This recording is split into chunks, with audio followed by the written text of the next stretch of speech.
دنیا میں بہت سارے خیر کے کام ہیں جن سے اللہ تعالیٰ راضی ہوتا ہے، بہت سارے خیر کے کام، لیکن ان خیر کے کاموں میں ایک خیر کا بہت بڑا کام یہ ہے کہ اگر کوئی شخص بھوکا ہو تو اسے کھانا کھلایا جائے۔ یہ پیٹ کی آگ جب جلتی ہے تو بڑی تکلیف دیتی ہے۔ جب کچھ لوگ بھوکے ہوتے ہیں اور کچھ اتنا پیٹ بھر کے کھا رہے ہوتے ہیں کہ وہ لوگ ضرورت سے زیادہ آسائشوں میں چلے جاتے ہیں تو اس سے تفریق بھی پیدا ہوتی ہے اور اس سے معاشرے میں گھٹن بھی آتی ہے۔ کسی بھوکے کو کھانا کھلانا، پیٹ بھر کے روٹی دینا، اس کی اشکشوئی کرنا بہت بڑی عبادت ہے، یہ بہت بڑا احسار ہے۔ ہمارے صوفیہ کرام نے آستانوں کے ساتھ، خانقاہوں کے ساتھ جو لنگر خانے بنائے، اس کی وجہ یہ تھی کہ طلباء، سالکین طریقت اور وہ لوگ جو غریب ہیں وہ آئیں گے، یہاں سے کھانا کھائیں گے۔ دنیا آوے کھا کھا جاوے راضی ہوے بلا، لوگوں کی اشکشوئی ہوگی۔ میرے نبی پاک صلی اللہ تعالیٰ علیہ وسلم نے فرمایا قیامت کے دن اللہ تبارک و تعالیٰ فقراء سے فرمائے گا کہ اٹھو، جس نے تمہیں کھانا کھلایا تھا اس کا بازو پکڑ کے جنت میں لے جاؤ، جس نے تمہیں پانی پلایا تھا اس کا بازو تھام کے جنت میں لے جاؤ، جس نے تمہیں کپڑا پہنایا تھا اس کا بازو تھام کے جنت میں لے جاؤ۔ پھر وہ غریب لوگ، وہ فقراء اٹھیں گے، کسی کو اس لیے جنت میں لے جائیں گے کہ اس نے کھانا کھلایا تھا، کسی کو اس لیے جنت میں لے جائیں گے کہ اس نے پانی پلایا۔ میرے نبی پاک صلی اللہ تعالیٰ علیہ وسلم نے فرمایا قیامت کے دن اللہ تبارک و تعالیٰ فقراء سے فرمائے گا کہ اٹھو، جس نے تمہیں کھانا کھلایا تھا اس کا بازو پکڑ کے جنت میں لے جاؤ، جس نے تمہیں پانی پلایا تھا اس کا بازو تھام کے جنت میں لے جاؤ، جس نے تمہیں کپڑا پہنایا تھا اس کا بازو تھام کے جنت میں لے جاؤ۔ پھر وہ غریب لوگ، وہ فقراء اٹھیں گے، کسی کو اس لیے جنت میں لے جائیں گے کہ اس نے کھانا کھلایا تھا، کسی کو اس لیے جنت میں لے جائیں گے کہ اس نے پانی پلایا تھا، کسی کی اس لیے اللہ کے حضور سفارش کریں گے کہ اس نے کھانا کھلایا تھا۔ بھوکوں کو کھانا کھلانا اتنا بڑا عمل ہے کہ نبی کریم صلی اللہ تعالیٰ علیہ وسلم ارشاد فرماتے ہیں کہ جو بھوکے کو کھانا کھلائے گا اللہ اسے جنت کے پھل کھلائے گا، اللہ اسے جنت کے پھل کھلائے گا۔ یہی ہے ذوق عبادت کی انتہا ساغر، یہی ہے ذوق عبادت کی انتہا ساغر کہ غم حیات کے ماروں کا احترام کرو۔ حضرت غوث پاک رضی اللہ تعالیٰ عنہ اپنی 40 سالہ خدمت دین کا، تحقیق کا، درس کا، واعظ کا، تقریر کا نچوڑ بیان کرتے ہیں۔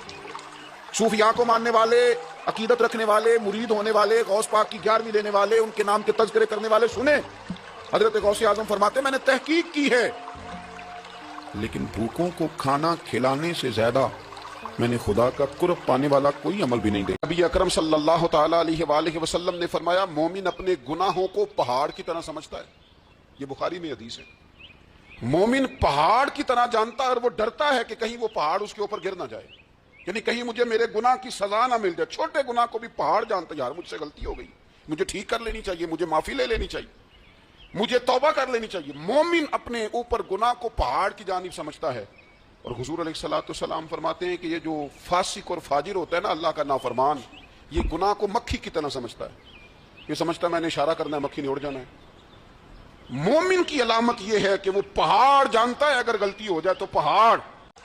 وہ ہمارے ایک دوست ہیں، وہ اکثر کہا کرتے ہیں، وہ کہتے ہیں آج کل کسی سے کہنا فلائی کام میں، دینی کام میں، کسی کی مدد میں کچھ 4 پیسے خرچ کرنے ہیں تو لوگ کہتے ہیں ہاتھ تنگ ہے۔ ہاں کوئی سستا پلاٹ ملتا ہو نا،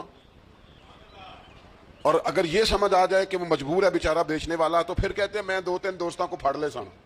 ذاتی کاموں میں جب بندہ چست ہو اور دینی کاموں میں سست ہو تو مطلب یہ ہے کہ بندہ غافل ہے۔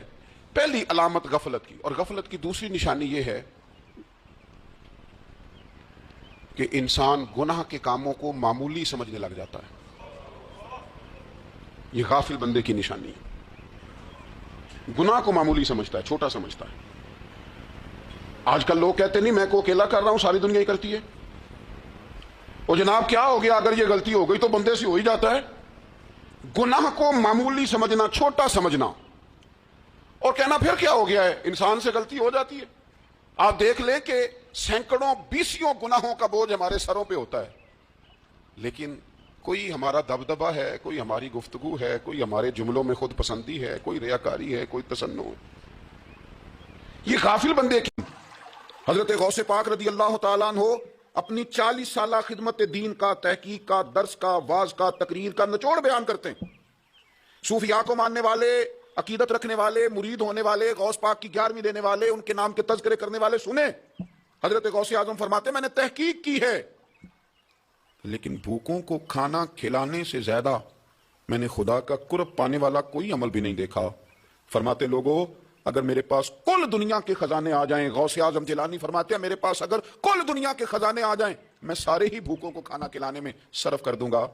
اگر پیران پیر کہتے ہیں کہ اٹھو بھوکوں کو کھانا کھلاؤ تو پھر وہ طریقت سے تعلق رکھنے والے، خانقاہیں بنانے والے، ان کا نام جپنے والے، منقبتیں لکھنے والے، ان کے تذکرے کرنے والے، ان کے آراس منعقد کرنے والے جس قدر زیادہ دنیا میں موجود ہیں، اگر وہ غوث پاک کی اس تحقیق پر عمل کرتے، وہ کہتے ہیں میں نے تحقیق کی ہے، بھوکوں کو کھانا کھلانے سے زیادہ اللہ کا قرب دینے والا کوئی عمل نہیں، تو پھر چاہیے تھا نا ان کے ماننے والے دنیا میں پھیل جاتے، ڈھونڈ ڈھونڈ کے بھوکوں کو کھانا کھلاتے، وہ اپنے پیر کی اس تحقیق پر عمل کرتے، اور اگر یہ لوگ میدان عمل میں نکل آتے تو کیا کوئی بھوکا بچتا؟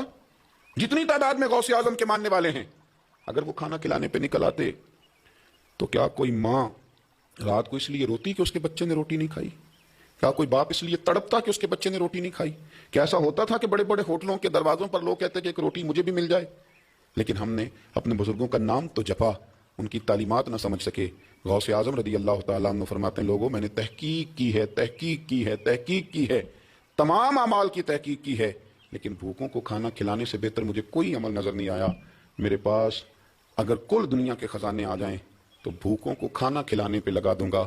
یہی ہے ذوق عبادت کی انتہا ساگر کہ غم حیات کے ماروں کا احترام کرو۔ آخر دعوانا ان الحمدللہ۔